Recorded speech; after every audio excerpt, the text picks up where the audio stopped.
اگلی بات جو ہے والدین کے حوالے سے کہ جی ان سے جو ہے قطع رحمی کی جاتی ہے، وہ ان کا سوال کچھ اس طرح کا تھا، وہی میں فلوٹ کر رہا ہوں کہ جی ان سے کام کرایا جاتا ہے، ان سے جو ہے اپنا جاب کرائی جاتی ہے جبکہ خود کما رہے ہیں ساری چیزیں۔ دیکھیں اس میں سب سے پہلی بات تو یہ کہ یہ سعادت ہے، والدین ہوں، خواہ آپ کی زوجہ ہے، خواہ آپ کے بچے ہیں، خواہ آپ کے دیگر رشتہ داران ہیں، ان سب کے اوپر خرچ کرنا یہ خود قرآن مجید فرقان حمید نے حکم دیا ہے، اور پھر یہ صلہ رحمی میں بھی آ جائے گا۔ جی قل ما انفقتم من خیر فللوالدین والاقربین۔ اے محبوب کریم علیہ السلام، جس زبان سے قل هو اللہ احد آپ نے میری توحید کی تلقین کی ہے نا، اسی زبان سے ان کو یہ بھی ارشاد فرما دیں جو خرچ کرنا ہے تو خرچ کرنے کا بہترین مصرف جو ہے وہ تمہارے والدین ہیں اور اس کے بعد تمہارے رشتہ داران ہیں۔ تو آپ دیکھیے حضرت سیدنا عبداللہ بن مسعود رضی اللہ عنہ کی زوجہ محترمہ حضرت زینب سرکار کی خدمت میں حاضر ہوئی، انہوں نے عرض کیا حضور میں ایک مسئلہ دریافت کرنے آئی ہوں، فرمایا پوچھو، تو کہنے لگی حضور میں خرچ کرنا چاہتی ہوں مال اللہ کی راہ میں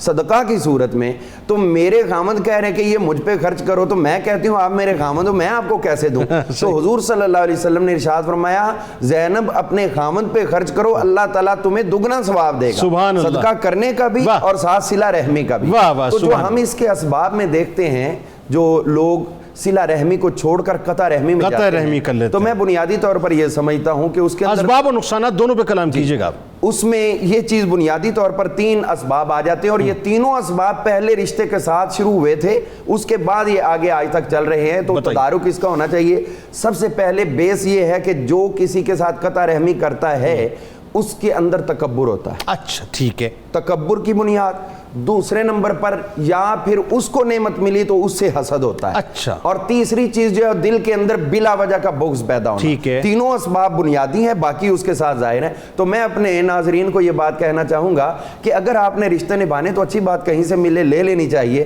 یہ ہمارے سیاستدانوں سے سیکھیں جو الیکشن کے دنوں میں ووٹ مانگنے کے لیے کیا کیا کرتے ہیں، تو یہ طریقہ کار جو ہے وہ سمجھنا چاہیے۔ تو ہم اس میں یہ بات دیکھتے ہیں کہ بنیادی اسباب کے اندر جو قرآن پاک نے ابتدا رحم کے ساتھ کی، بسم اللہ الرحمن الرحیم، رحمت کے ساتھ، اور جہاں قرآن پاک کا اختتام ہوا ہے وہ ہے سورہ والناس پر، اور والناس کے اندر جو ارشاد فرمایا گیا وہ پوری کی پوری سورت اور اس سے پہلے سورہ فلق وہ یہی چیز ہمیں واضح کر رہی ہے کہ وہ لوگ جو دم کے ذریعے پھونکے لگا کے ناجائز شیطانی کام کر کر کے اس کے اوپر من شر النفاثات فی العقد پھونکے لگاتے ہیں اور لوگوں کے دلوں میں وسوسے پیدا کر کے لوگوں کو ایک دوسرے سے نفرت دلاتے ہیں، آر دلاتے ہیں، بلکہ حضور نے تو یہاں تک فرما دیا، ایک شخص نے عرض کی حضور مجھے فلاں کے ساتھ بہت محبت ہے اور اللہ کی رضا کے لیے، آپ نے فرمایا اسے پتہ ہے؟ انہوں نے کہا حضور وہ تو نہیں جانتا، فرمایا چلو جاؤ جا کے اس کو بتاؤ کہ میں تجھے اللہ کی رضا کے لیے محبت کرتا ہوں۔ تو اگر نفرت کو لوگوں کو دکھاتے ہو، میں اس کو کچھ نہیں سمجھتا، تو محبت قلبی ہو، ظاہری نہیں، بناوٹ نہیں، تصنع نہیں۔ اس کے اسباب میں اور کیا کیا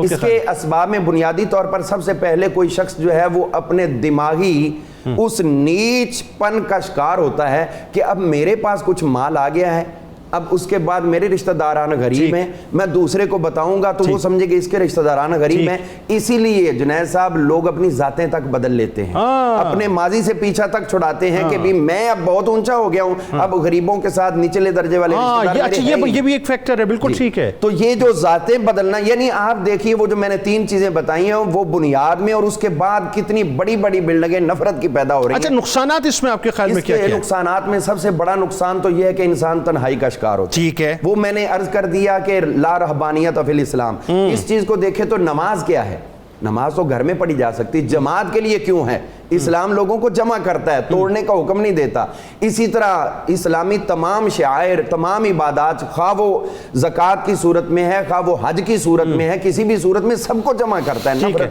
اور سب سے بڑی بات جو حضور صلی اللہ علیہ وسلم نے پہلی وحی پر حضرت سیدہ خدیجہ الکبریٰ سے آ کے کلام کیا تھا کہ اس طرح ایک فرشتہ آیا ہے، تو انہوں نے دلجوئی کے لیے کیا لفظ بولے تھے؟ انہوں نے کہا آپ تو وہ ہیں جو رشتہ داروں کے ساتھ صلہ رحمی کرتے ہیں، تو آپ کو اللہ تنہا کیسے چھوڑے گا؟ یہ بات ہے، جو رشتہ داروں کے ساتھ تعلق نبھاتا ہے اللہ اس کو تنہا ہونے ہی نہیں دیتا۔